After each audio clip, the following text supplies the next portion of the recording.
Once upon a time, there lived a woman called Itunu. Itunu is a very beautiful woman with all heavenly endowments, particularly on her backside. She will wake up very early in the morning, leave a lonely hut in the deep forest, carried a basket full of colorful beads, and she will come into the village where the men are patiently waiting for her with lots of gifts, hoping she will accept their love proposal.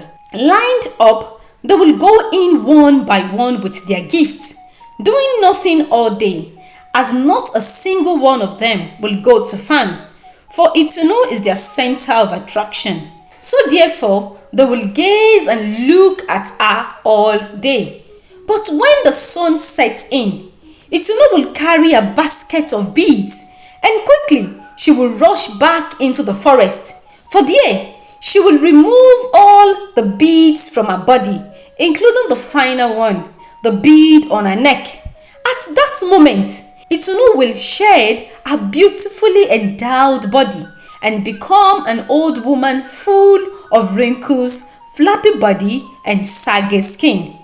No one knows this, for Itunu lived alone in the forest. For Itunu is a beauty in the daytime and an old woman at night. Was she cursed? Absolutely not. Many years back, Itunu was gifted with a rare gift, a very rare charm by her husband, Agbaka. Agbaka is a very powerful magician. He is the type that can bear spirits. Many times, strange illness that were brought to him, he will find solution to the strange illness. He is a famous magician, but he has no wife. For many rumored that Agbaka has sworn to give his first wife womb to the gods of the land. Many ladies fear this fate, so they avoided Agbaka until Itunu met Agbaka. Impressed by his power and his ability to do the unimaginable and to control the universe, she fell in love with him. Their love story was a surprise to the villagers, and when they tied the knot, Itunu worshipped the ground at which Agbaka's work, for she will say, "There is no one like you, my crown, my holy Agbaka, my husband, the love of my life." One day, she praised Agbaka so much that he swore never to marry another wife after her, even if she did not bear him children. To seal his oath, he gave Itunu a very rare magic, a powerful bead that can make any old person to become young again. This is immortality. Keep it, my wonderful wife, for if any day I betray you, go away with this rare magic and let me die old and wrinkled. Agbaka promised his wife Itunu, but things changed. The moment Itunu got pregnant, "Abomination!" he had screamed. "I give your womb to the gods of the land. I have sacrificed the womb of my first wife to the gods. How can this be?" While Itunu was happy about the pregnancy, Agbaka was not pleased. So, Agbaka traveled deep into the river to meet with the river goddess, for she is known as the god of fertility. But as she tries to open the river pathway, the river refused to open its path to him. The water roared at him and chased him away. Agbaka became very confused, so he went to the wise one. "The gods are angry with you," the wise one said to Agbaka, "for your wife is a special being, so therefore she could conceive. The gods have rejected your sacrifice and have cursed the child in your wife's womb. For the child shall marry his mother and killed all his rivalries, including you." Immediately, Agbaka stood up, left the wise one hot, angrily and in confusion. This made Agbaka to start distancing himself from his wife Itunu. Soon, their once happy home became a tale of the past. For Itunu no longer see him again, as he distanced himself completely from her. When it was time to give birth, The midwife stole the male child and gave the child to Agbaka, but he couldn't kill the child, for the child looked so much like him. So he gave the midwife lots of money and said to her, "Take him far, far away, raise him there, and never let him step foot in this village." So he went to his wife and told her that they lost the baby.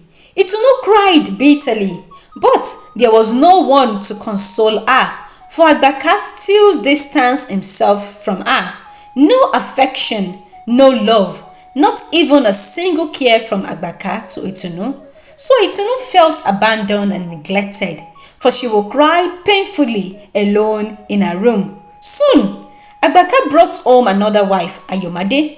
Ayomade became the second wife, and Ayomade seems to have captured the hearts of Agbaka, for he is always in Ayomade's hut, laughing with her, eating her food, and playing whenever the moon sets. Soon, Ayomade became pregnant and started disrespecting Itunu, for she would call Itunu all sorts of names. But when Ayomade gave birth, she bore a female child. Disappointed, Agbaka refused to celebrate the birth of the female child, so he married again. But the third wife also gave birth to a female child. Then he married the fourth and female child again. The three wives gang up against Itunu, for they started calling her a witch. Do you know that our first wife is a witch? Despite the fact that our husband had sacrificed her womb to the gods, she got pregnant, and I heard she gave birth to a boy. Hey, I said it, Ayomade interrupted. I know that she is the one stopping us from giving birth to male children. See me, I have 6 girls and no boy. She is indeed a witch. So the three wives went to their husband, "Give us male children or else." Despite the fact that Agbaka had appealed to the gods so that his 3 wives can bear him male children, all effort is in vain. But what they did not know is that Ayomade is the one behind their predicament, for Ayomade loved eating snails. No one knew about this because they were all warned that eating snails in Agbaka's house is forbidden, for it will make Agbaka's power to become nothing. Soon, the villagers started complaining that Agbaka's charm is no longer potent, for his magic has turned weak. Agbaka became angry, aggressive, and depressed, for nothing brings him joy again. Not his wife, not his children, not his job, for he has become powerless and a laughingstock in the village. So, that night, he barged into Itunu's room. Itunu surprised to see him, for Agbaka had neglected her all these years. But Agbaka was not in her hut for redemption, as he said, "Give me my magic bead, for I shall wear it and become a young man again, for I shall live my life again and rewrite my history." Itunu's mouth dropped in total disbelief. So, he wants to run away, leaving all his wives, all his children, and to start afresh. What will happen to me? For he had wasted all my youthful age. So she shook her head in disagreement. "Never," she told him, "for we shall die in these miseries together."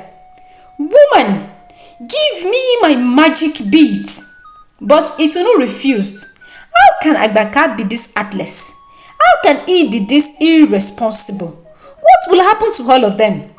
That night, the 3 wives leaned to the wall of Itunu's room, hearing the heated conversation, and when Agbaka gave Itunu 3 nights to give him his charm or else, Ayomade saw it as an opportunity to add fuel to the burning bush.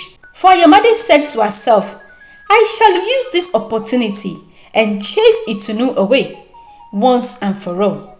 So the next day, Ayomade sneaked all the shells of the snails she had ate into Itunu's room and went and reported Itunu to their husband.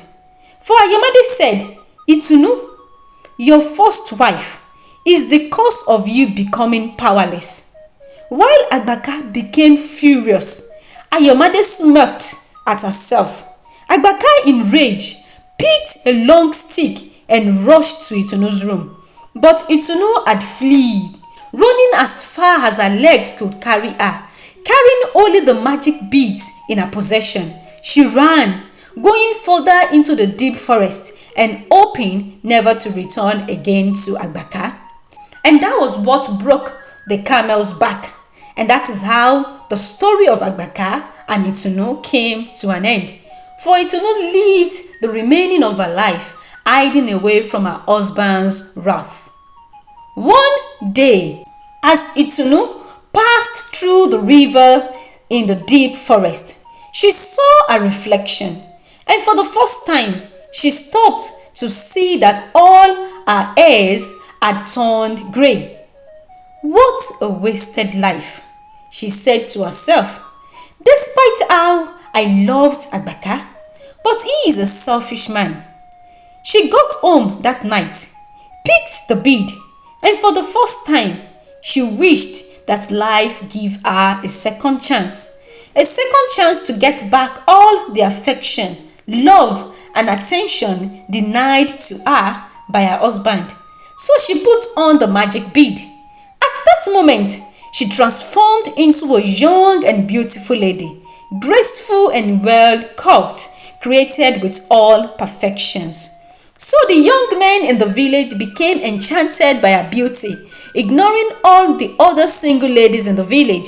But Itunu knew she cannot continue like this forever, for she yearned for something deep than just admiration. So, on this fateful night, as she journeyed back to her hut in the forest, she said to herself, "For I shall throw the bead into the river and accept my fate." But as she gazed into the river, admiring her youthful look for the last time, before she could remove the bead from her neck and throw it into the river, a strange man came behind her, wrapped his arm round her waist, and smiled broadly at her. Itunu was surprised, for she is always very careful, but more shocked at the handsome man smiling at her. "I saw you in the village. I am a stranger. I came from a very far away village. But as I set my eyes on you, I knew you are my wife, for you have beautiful eyes and a good heart. My name is Okiki." Itunu's heart was beating fast. She felt something deep within her, a long-lost love, the affection she craves for. So she refused to remove the bead on her neck. For the first time, and Itunu did not transform into an old woman. She also did something unusual. She followed Okiki back into the village and slept in Okiki's hut. Quickly, the word spread, for before the day breaks, the young men in the village gathered in their multitude, protesting, "Give us our wife!" The men in the village shouted. But when Okiki came out, he came out with a spear, daring the men in the village. Itunu could not believe her eyes, for Agbaka never for once stood up for her. For Agbaka had left her vulnerable and broken. She felt happy, but the young men in the village too came prepared for war. As the drum of the war beat in the village, the elders of the village quickly gathered, hoping they could pacify the young men before it leads to war. Agbaka was among the elders of the village, looking old and wrinkled, full of white hair. But as she saw the young lady, for her eyes bear resemblance with Itunu, but as Agbaka moved closer to Itunu, looking at the bead, immediately Okiki drew out a spear and placed it at Agbaka's throat. At that moment, Agbaka remembered the words of the wise one. "For the gods have caused the child in your wife's womb, for the child shall marry his mother and killed all his rivalries, including you." "Abomination!" Agbaka shouted. "Itunu, what have you done? How could you do this? All these years, I protected you from this evil curse." Agbaka couldn't bear the reality in front of him. He held his chest and he said, "For Okiki is your son." Itunu was shocked, so she removed the bead from her neck. At that moment, the spell broke from all the young men's face, for they no longer find Itunu attractive. So they dropped their spears and went back home. Only Okiki remained, looking deeply into Itunu's eyes, saying, "For your eyes is beautiful, and your heart is good, and you are not my mother." "He is under a curse," said Agbaka. So he sent a messenger to the midwife, telling him to bring his son.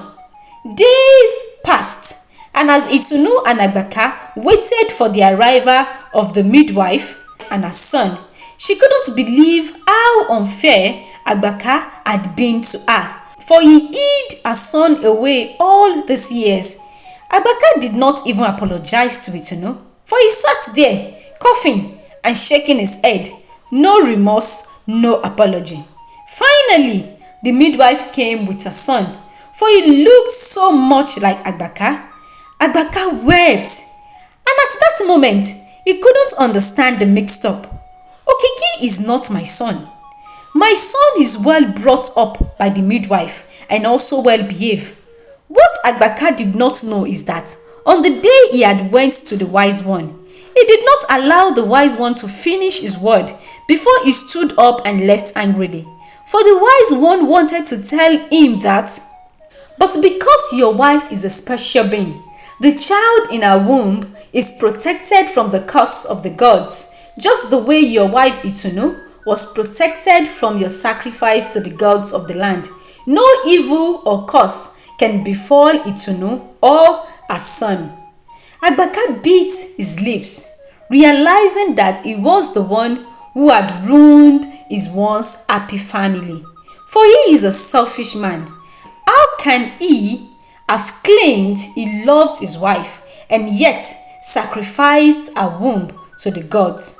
But Itunu is ready to move on with her life.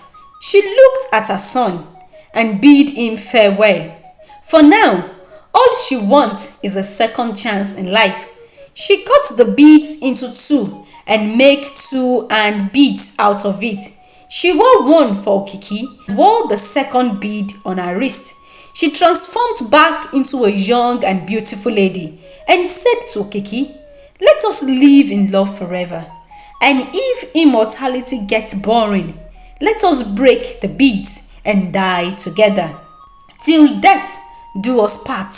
Okiki, who remained smitten in love, said to her. So Itunu left Agbaka to die old and wrinkled, hoping to find a new life with Okiki, away from the pain and betrayal of her past. As she walked hand in hand with Okiki, she felt a sense of liberation and happiness she hasn't experienced in years. So she traveled with Okiki, for Okiki is a man who buys horses from different villages and sells to the chiefs and royal families. Together, they were happy. Soon, Itunu gave birth. Okiki was the happiest man on earth. Okiki and Itunu were always happy. Their love grew stronger with each passing day as they cherished every moment they shared together. Years went by, and Itunu and Okiki remained inseparable, their bond unbreakable. And when their children started giving birth to children and their children's children, both Okiki and Itunu were becoming great-great-grandparents, for the children they gave birth to were already old. So Okiki said to Itunu, "We have experienced joy and laughter all our lives. I don't want us to experience sorrow, for our children is very old and aged, and I don't want us to see them dying. Just like you said many years back, if we ever get tired of living an immortal life, we should break the bead and die together. I fear now is the time." Okiki blessed all his children. He thanked Itunu for being such a wonderful wife. That night, they wept in joy, holding each other's hands, breaking the beads of immortality and embracing death as equals. knowing that their love will live on forever. Itunu was grateful for getting a second chance to rewrite a story and to find love and happiness. Indeed, just like Itunu took a leap of faith, so also you too should pursue the happiness that awaits you. Believe in the power of second chance and never lose hope. Break free from the shackles of the past, embrace the present, and step boldly into the future. Remember, weeping may endure for the night, but joy comes in the morning.